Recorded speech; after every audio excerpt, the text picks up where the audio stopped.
If you're planning to stay around the village for the next few days, I'd appreciate it if you could keep an eye out for them. I've had encounters with those people in the past. I'll see what I can do to help. The Matra are the ones responsible for their exile. Now that you're no longer with them, are you trying to alleviate your guilt and atone for your past sins? I'm fascinated by how you think. Mock me if you will, but if you are guilty, I will eliminate you, regardless of my position or identity. Oh, you're the former General Mahamatra. You must be an expert in these kinds of investigations.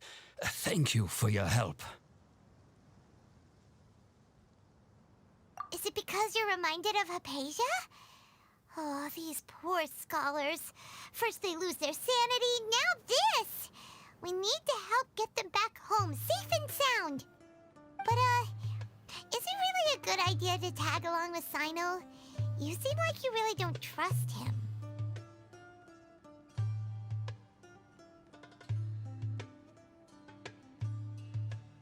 I'll be grateful for the assistance. No doubt you will do a better job than some of my former subordinates. Let's start by finding a spot to share what we know so far.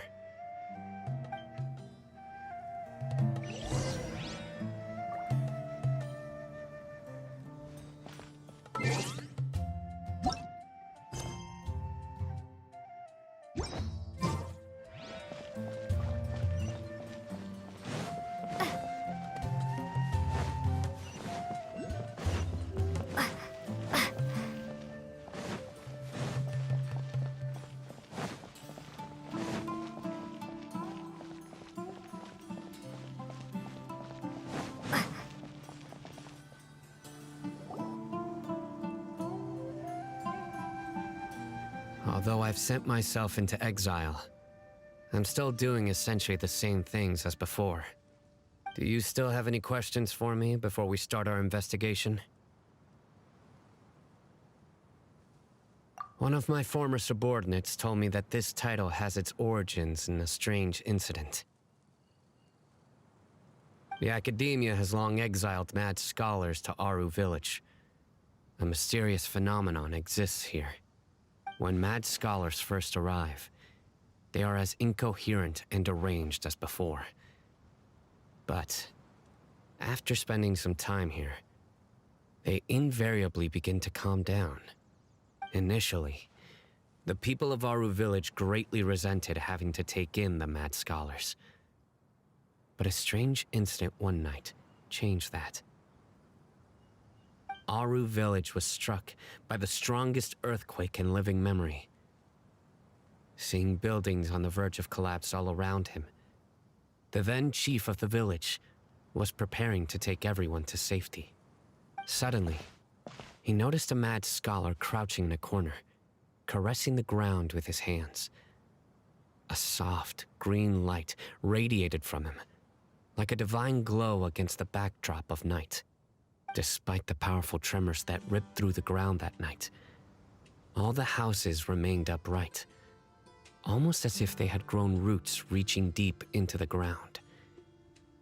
In the end, not a single building collapsed, and no one was hurt. After that, the people of Aru Village treated the mad scholars with greater kindness, and began to refer to them as the village keepers. The soft green light? A mad scholar protecting Aru Village? What do you make of it, Traveler? Paimon thinks so too. Actually, Sino, do you know if any of the mad scholars continued to wear their Akasha terminals at Aru Village? In theory, they would continue wearing them so the Academia could still monitor their activities. With that said, the main Akasha system would no longer have any interaction with them. Oh, no wonder! Everything makes sense then! Add in the fact that they calmed down, it was probably Nahida who calmed them. If you are able to draw a conclusion from this one story alone, then it appears you possess much more information than I do. So, what do you make of the story? Really? Lesser Lord Kusanali. What? You don't believe us? Lesser Lord Kusanali was definitely using the Akasha to give her power to the Mad Scholars! No, it's not so much that I don't believe you. I'm just struck by your reasoning. Lesser Lord Kusanali, the current Dendro Archon. Is she really active in Sumeru? The Academia has always placed far greater importance on the late Greater Lord Rukkhadevata. They've more or less ignored Lesser Lord Kusanali, and I've never had any reason to doubt their views. In addition, I've never heard any stories about Lesser Lord Kusanali and her deeds. To me, she might as well have been a god that never existed. No way! Nahida definitely exists! She's a... How should Paimon put it? She's a good Archon who's kind and wise. Even if she says weird stuff sometimes. I've spent many years interrogating criminals, so I can easily tell when someone is lying. Good! Then you should know that we're telling the truth. That look in your eyes. I've never seen that from a liar. You two really must have met Lesser Lord Kusanali. How can this be? To think, our Archon has been amongst us this entire time. Alright, now it's our turn to put our skills to good use for this investigation. But easier said than done, especially since we don't have any leads. Maybe we can start by knocking on some doors. Excuse me, are you here to help me find my grandpa? Huh? Who are you? By the sounds of it, a resident of this village. My name is Isak. Haven wasn't kidding about Matra having sharp senses. Sino, he's just a kid.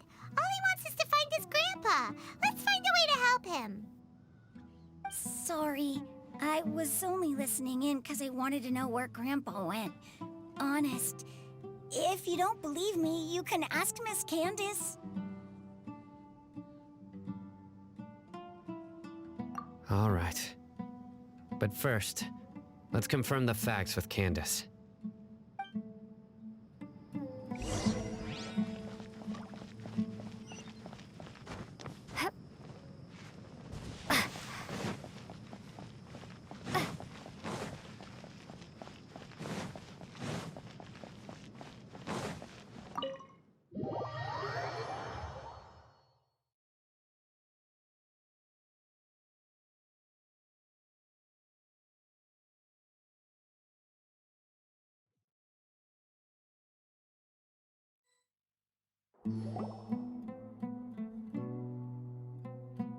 Sino is super vigilant. Is this what all the Matra are like? Ah, you're back already. We just wanted to confirm something with you. Do you know a boy by the name of Isak? I had a feeling he'd go looking for you. Huh? You knew this would happen? Yes. Although he tried his best to stay hidden, I still noticed him eavesdropping outside the window. He really wants to get his grandfather back. Isak's parents were both Aramite mercenaries who rarely returned to the village after finding employment in the city. He was raised by his grandfather. Unfortunately, it was only a few years before his grandpa passed away. Isak was still very young at the time, so various families in the village took turns caring for him so he could survive. Later, an elderly mad scholar arrived at the village. Isak thought the scholar bore a striking resemblance to his grandfather, and thus often spied on the man. However, the scholar was unkempt in appearance and incoherent in speech. Although Isak referred to the man as his grandpa, he was afraid and didn't dare to approach him. One summer night, the oft mumbling and bumbling grandpa suddenly calmed down and seemed to become more lucid. He even noticed Isak hiding in the distance. So Grandpa walked up to Isak and patted him on the head. He even took Isak to the entrance of the village, where he patiently taught the boy the names of the stars and accompanied Isak until he fell asleep. The next morning, Isak woke up and wanted to go find his grandpa again, only to realize his grandpa no longer recognized him. However, even so, Grandpa retained his calm expression. It's said that those who saw the scholar claimed he no longer appeared to be crazy, but appeared to be living in his own world, almost as if he were sleepwalking. Isak was thrilled that his grandpa was able to find peace and would follow him all the time, asking him things like, "Grandpa, want me to take you somewhere fun?" Or, "Grandpa, could you tell me stories about the stars again?" All this somehow just makes Paimon feel really sad. It seems like they both deserve so much better. Perhaps. Nearly everyone who lives in the desert has some form of hardship or regret.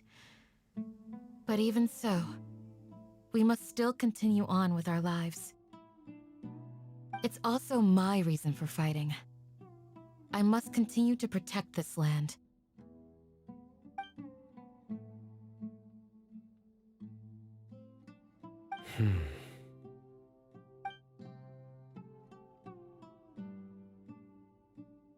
Maybe the people have always had a considerate god watching over them. Huh? What did you say, Sino? No, nothing. As long as Isak keeps his word and doesn't get in our way, we can take him along. Perhaps you are more compassionate than I gave you credit for. Please accept my thanks on Isak's behalf, Sino.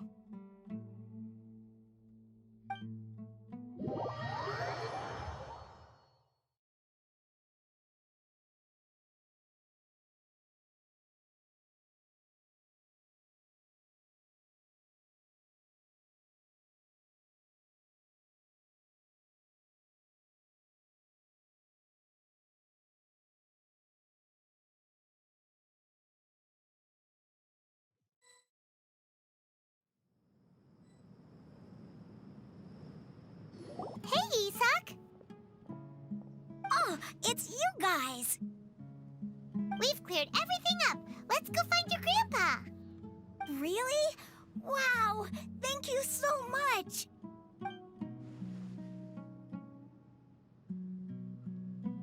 Yeah!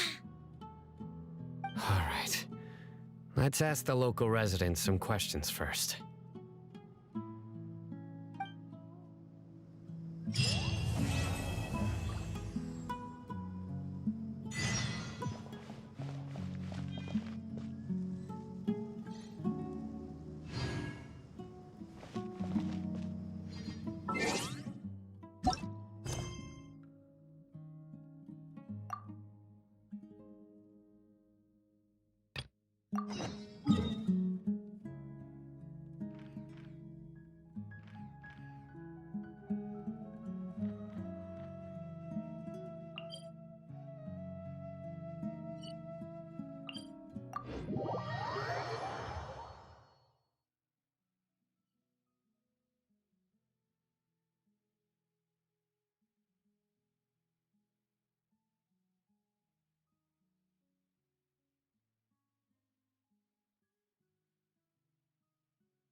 struggle every time.